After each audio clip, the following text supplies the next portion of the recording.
राधे राधे। मेरे चैनल में आप सबका स्वागत है। आज पूज्य गुरुदेव जी ने जो कथा सुनाई राधा कृष्ण और भक्त की, वह कथा मैं आपको सुना रही हूँ। यदि आप इस चैनल पर नए हैं तो प्लीज़ सब्सक्राइब कर दीजिए। जब श्री गोवर्धन में श्रीनाथ जी विराजते थे तो राजभोग आरती करने के पश्चात गुसाई जी जब ठाकुर जी के कपाट बंद कर देते, दो भावों से राजभोग आरती के बाद कपाट बंद किए जाते हैं। ठाकुर जी की इच्छा हो तो गौचारण को चले जाओ, सामने गैया छड़ी आदि शब्द रख दी जाती है, और यदि ठाकुर जी आप श्रमिक हो तो सो जाओ थोड़ी देर। आज ठाकुर जी थोड़े श्रमिक थे। गोसाई जी ने जैसे कपाट बंद किए, ठाकुर जी से प्रार्थना की, हे श्याम सुंदर, अब शयन करो। सैया बिछा दी, सेज लगा दी और ठाकुर जी पौड़ गए। जैसे कपाट बंद होते दोनों रूप प्रकट हो जाते हैं। श्याम सुंदर किशोरी जी दोनों प्रकट हो जाते हैं। दोनों एक संग शयन करते हैं सेज पर। लेकिन जब कभी शयन का भाव होता है तो किशोरी जी यह अनुभव करती है कि शयन निद्रा लगने के बाद थोड़ी देर बाद जब वे नेत्र खोल के देखती हैं श्याम सुंदर को, तो वह श्याम सुंदर को नहीं देख पाती हैं। किशोरी जी अकेली पौड़ी रहती हैं। आज भी किशोरी जी को पता था नित्य श्याम सुंदर कहीं न कहीं जाते हैं। आज मैं उनके संग जाऊंगी। कहाँ जाते हैं ये आज जैसे ही पौढ़े दोनों और ठाकुर जी ने नेत्र बंद करके दिखावा कि मैं सो रहा हूँ। किशोरी जी ने भी आज नाटक किया सोने का। जैसे ही कन्हैया ने देखा कि किशोरी जी सो गई हैं तो उठ करके ठाकुर जी सहज होकर के चलने लगे। किशोरी जी भी उठकर बैठ गई। कहाँ जा रहे हो? उन्होंने पीछे देखा, किशोरी जी खड़ी हैं। किशोरी जी को श्याम सुंदर ने प्रणाम किया। बोले, किशोरी जी आप विराजो, आप शयन करो, मैं अभी आ रहा हूँ। अभी? आप तो रोज कहीं न कहीं चले जाते हो, कहाँ जाते हो बताओ?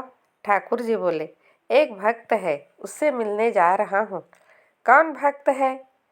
आपकी स्मृति में हो तो बता रहा हूँ कि निवृत्त निकुंज की लीला में जब हम दोनों रमण कर रहे थे, तब मेरा एक प्रिय भक्त उद्धव मेरे दर्शन के लिए आया था। ललिता विशाखा दोनों ने मना कर दिया कि निवृत्त निकुंज में दोनों श्याम श्यामा लीला कर रहे हैं, भीतर प्रवेश मत करो। उद्धव, भीतर हम लोगों को भी प्रवेश की अनुमति नहीं है, तो तुम तो बिल्कुल भी मत जाओ।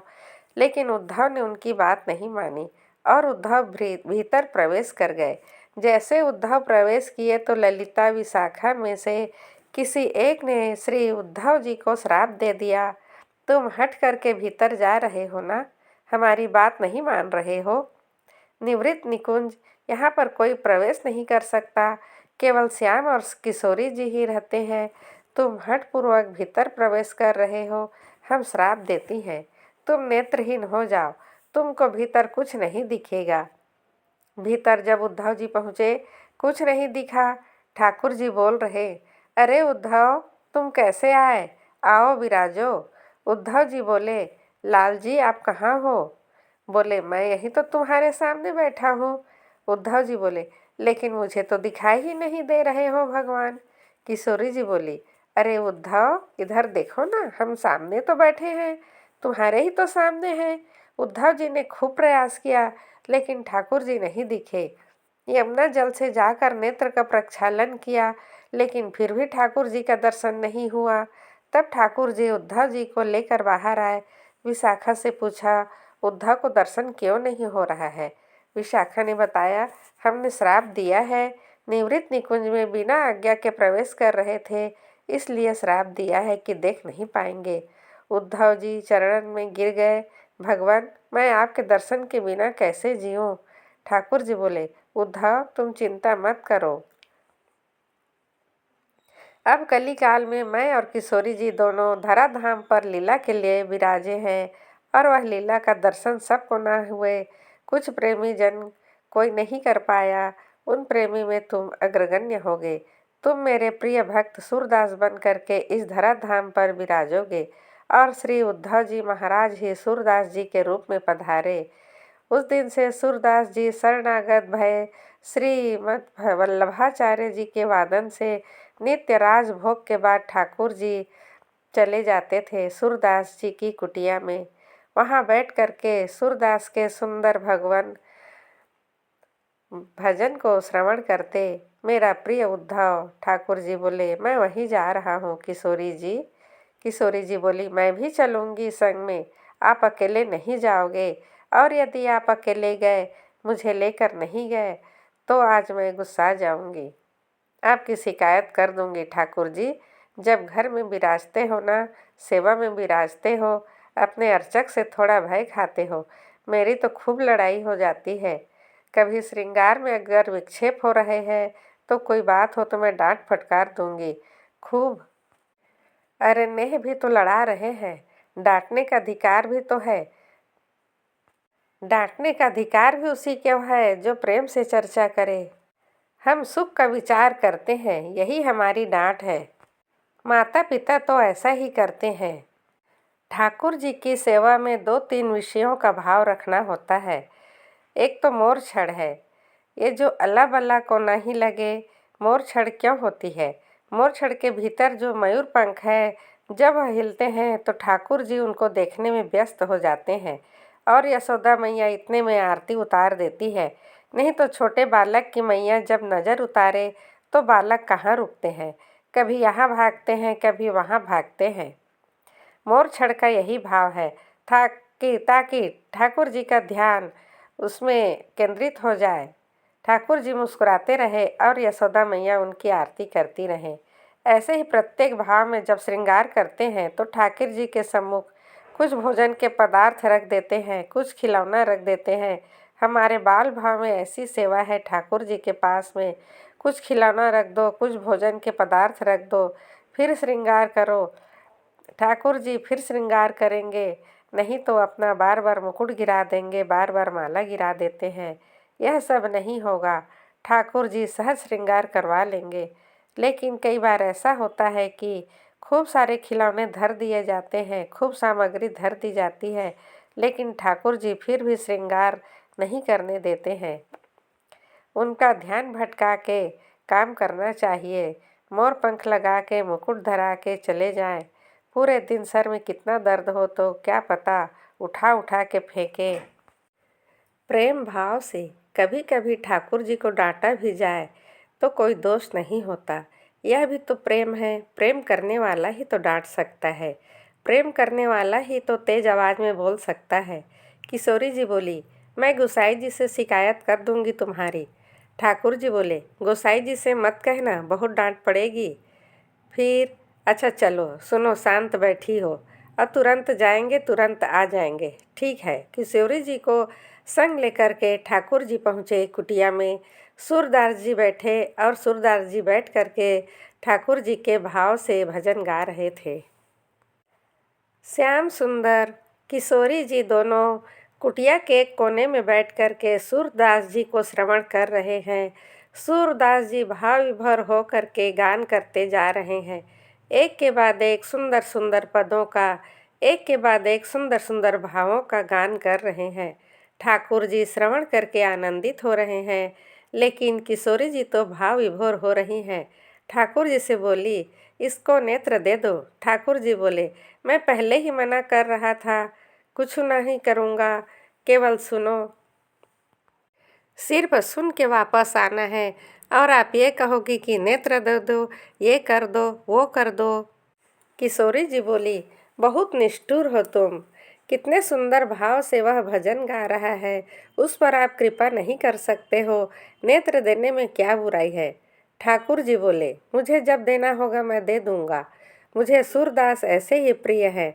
और रही बात नेत्र देने की, ये तो ललिता विशाखा के श्राप से सूरदास बना है, और भक्तों के श्राप को मैं दूर नहीं कर सकता हूँ। सूरदास जी वहीं पे आनंदित हो संसार को देखे।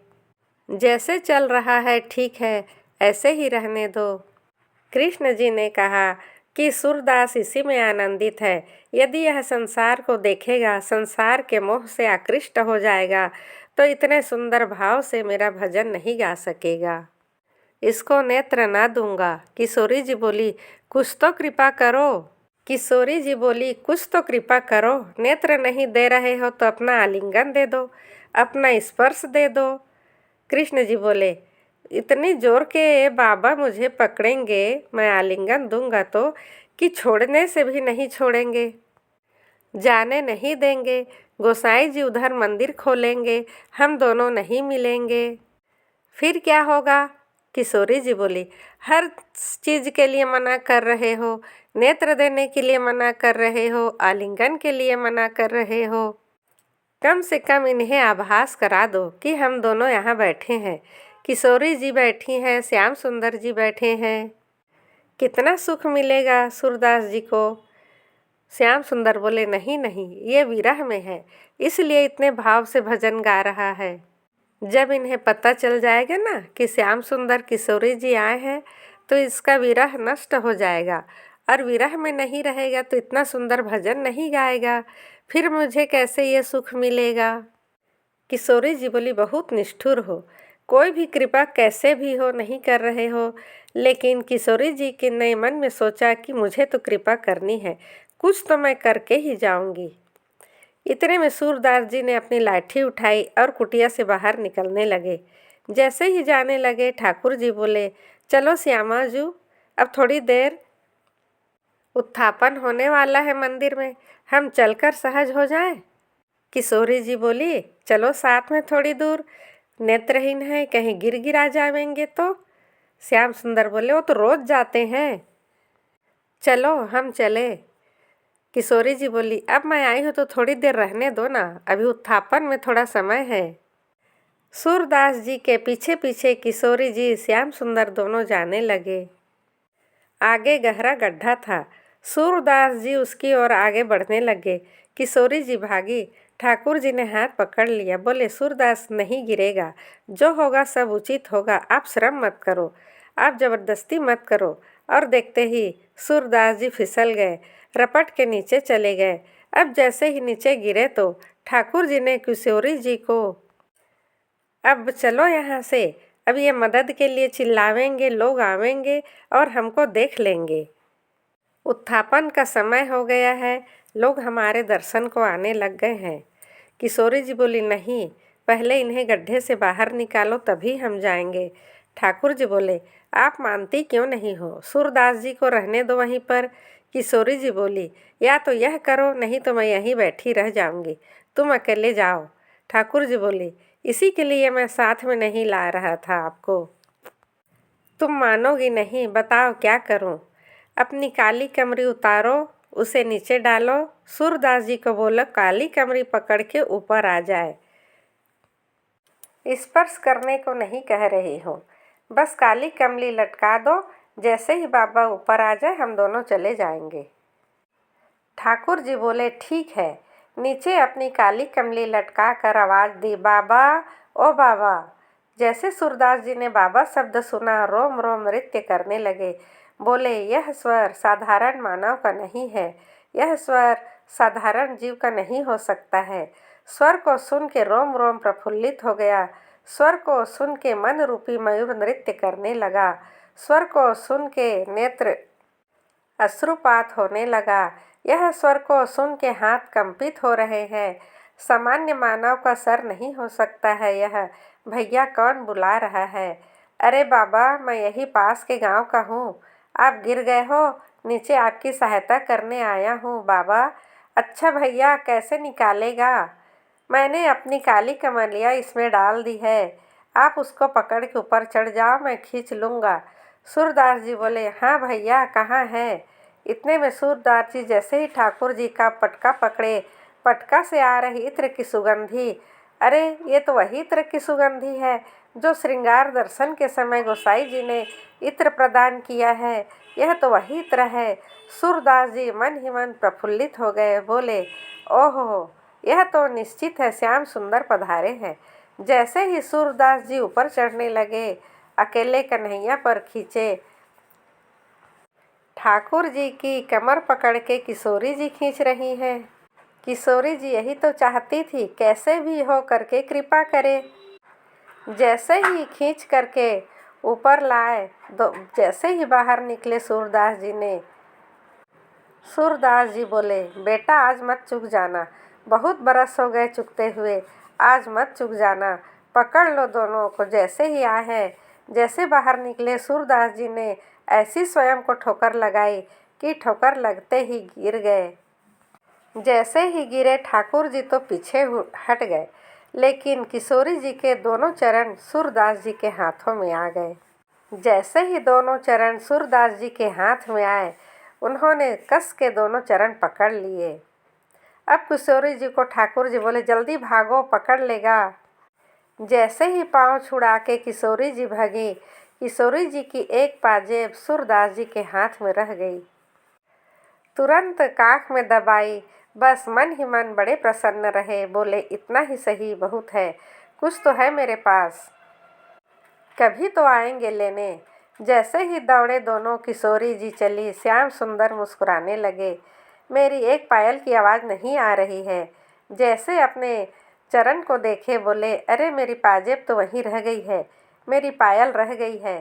कन्हैया चलो लेके आएंगे। ठाकुर जी बोले, दूसरी धरा दूंगा, उसको लेने मत जाओ। नहीं नहीं, वही चाहिए मुझे, वह साधारण नहीं है। मेरी सखी सहचरी ने कैसे मिन्नत करके उसे बनवाई और मुझे पहनाई। वो पायल मुझे बहुत प्रिय है, वही पायल चाहिए मुझे। ठाकुर जी बोले, इसीलिए तो मैं तुमको नहीं लाता हूँ।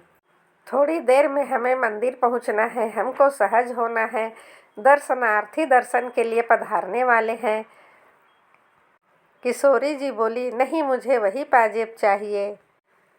चलो। ठाकुर जी चले, सूरदास के पास जाकर बैठे। सूरदास जी प्रेम से हरि स्मरण कर रहे हैं। ठाकुर जी ने दूर से आवाज़ लगाई, बाबा, ओ बाबा। मेरे संग में एक और सखी आई थी, उनकी पाजेब रह गई है, वह उसे मंगा रही है। सूरदास जी बोले, कौन सी पाजेब? आपने धर ली है? अच्छा, ये वाली? हाँ, ये वाली पाजेब। बाबा बोले, मुझे क्या पता तेरी सहेली है कि ना है, जो मेरे मदद करने आया था उसकी पाजेब रह गई, इसलिए मैंने धर ली। आएगा तो दे दूंगा।